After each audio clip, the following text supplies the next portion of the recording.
Everybody, we're here today and we're going to make poor man's morels. This is a recipe that my grandfather handed down to my dad and he handed down to me. When I was a kid, we used to go mushroom hunting. My dad would make me save all the little stems off the morels, all the little pieces, and I didn't understand why until I was older and he taught me how to make these. But you can use any kind of mushroom. Today we're using a can of Myers mushroom stems and pieces. One of the small cans. It is a 6-ounce can, I believe it says on it. You got to drain these before you use it. You can use any kind of mushroom soup, creamy mushroom soup mix you want. Of course, Campbell's is the best, but we shop at Walmart a lot, so we're using a Walmart brand. A box of saltine crackers. You can use any brand, unsalted, regular salted. Today we have unsalted because that's what we have in. But they only need a sleeve, right? You only need one sleeve of crackers, yes. And a cup of flour. Now, I'm only going to make half a batch because this is for me and my wife. So I'm going to cut all the ingredients in half as I'm making it. But to make a full batch, you need one sleeve of crackers, one can of soup, however many pieces of mushroom you want, and one full cup of flour, and a little bit of salt to put on when they're in the skillet cooking. And we'll be right back. Okay, we're putting our mushroom soup mix into the bowl now. Like I said, my dad taught me this, and he said his dad taught him that. When I go mushroom hunting anymore, it's hard to find places to go mushroom hunting, so we find less and less every year, and depending on the year, this year was a real bad one here for finding morels. So we've had these a couple, 3 times. They have a little bit of morel flavor when you get done. You can fry them ahead and keep them in the refrigerator, and then warm them up later on too. We do that. That's all the mushroom soup mix in. Now I'm going to drain my can of mushroom stems and pieces over at the sink, and I'll be right back. Okay, I took these over to the sink and I drained them very well. I've already taken about half of them out and put them out since I'm only making a half a batch. You put those in.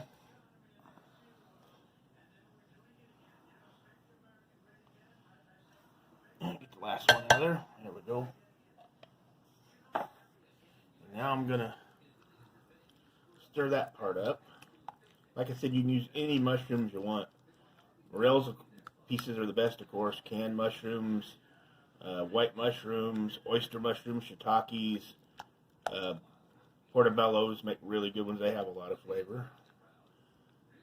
Okay, now you get your sleeve of crackers out, and I already have about half a sleeve here of crackers we had left over from the other night when we had soup. And the chili she made on the video.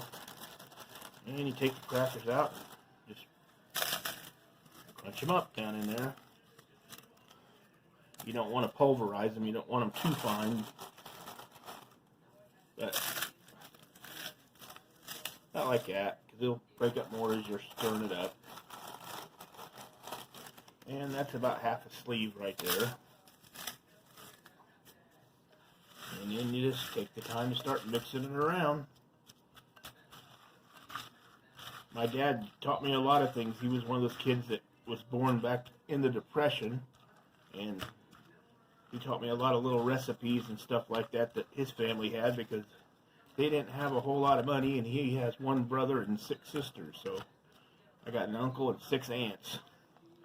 So they were trying to feed 10 people in that family on a little farm just outside of the small town that they lived in.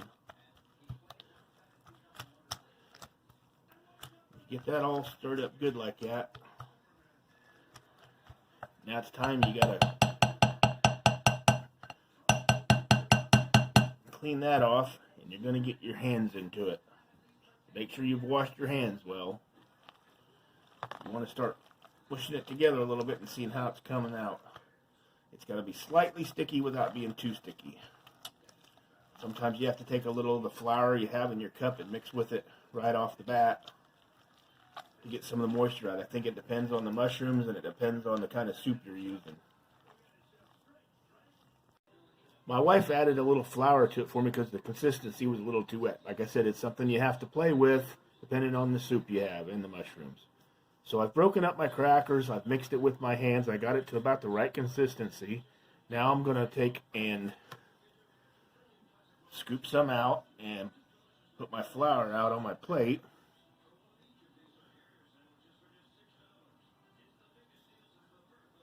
And I have a mini cookie scooper here, cookie dough scooper. And you want to get about that much in there, and you're going to set it in the flour. Take some of the other flour and put on top of it. Sort of roll it around, you got a nice ball right there. Just about like that.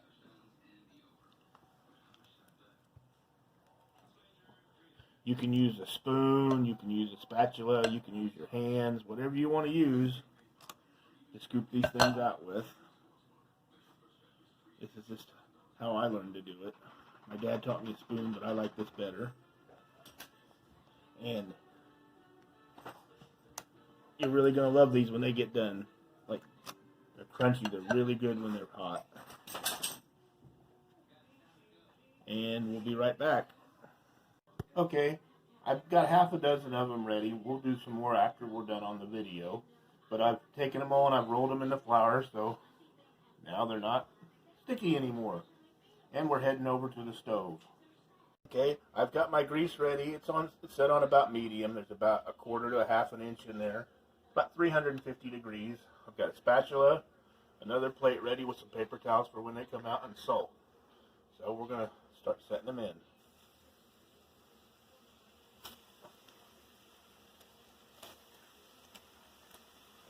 Well, it's just about the right temperature. They're starting to fry well right off the bat.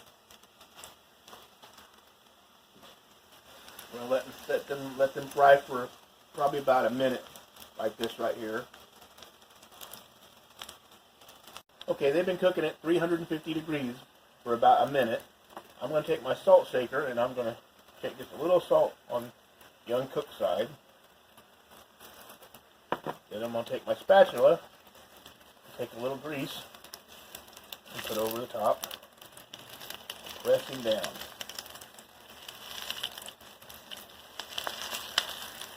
And it's going to come out about that size there.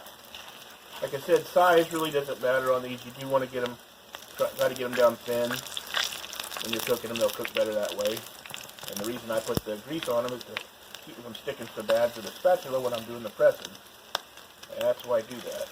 So like I said, there's no right, there's no wrong. They're not going to, you don't have to be perfect. Go ahead and flip these first and you start to see what they're going to look like. Do the other side here.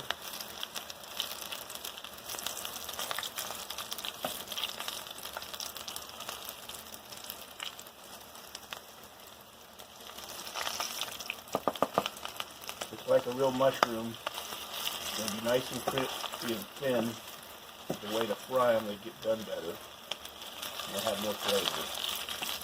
You're going to have little pieces fall off of it. It doesn't matter.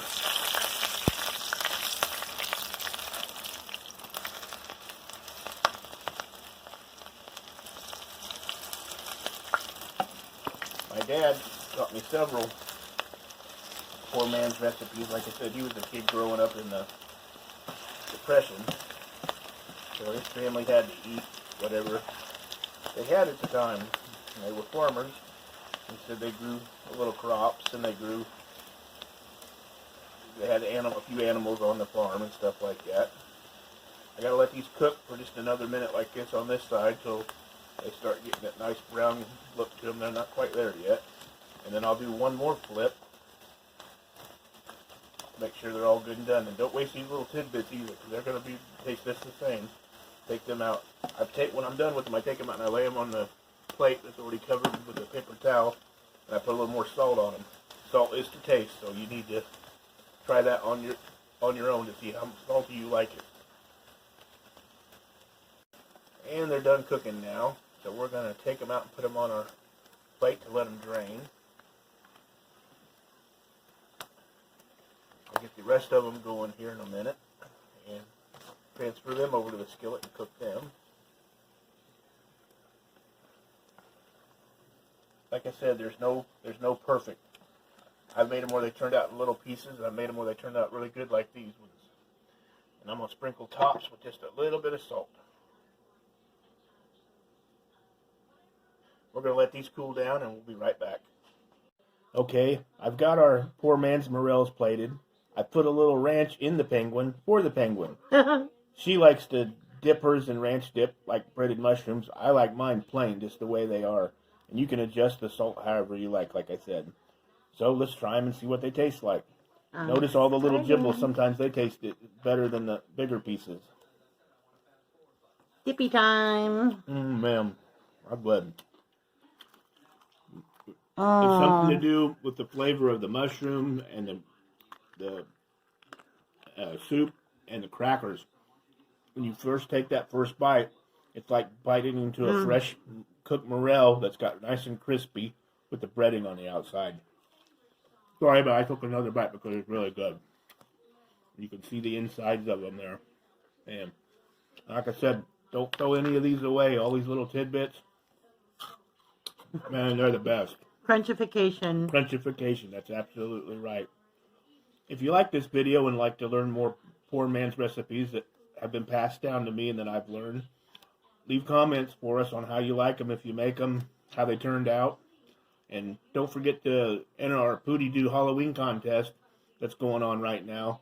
You can have a chance to win a $10 Starbucks gift card if you pick the right costume that ends up being the #1 voted one. We're going to take everybody who picked that costume, put their name on a dog treat and lay them out on the floor for our little guy.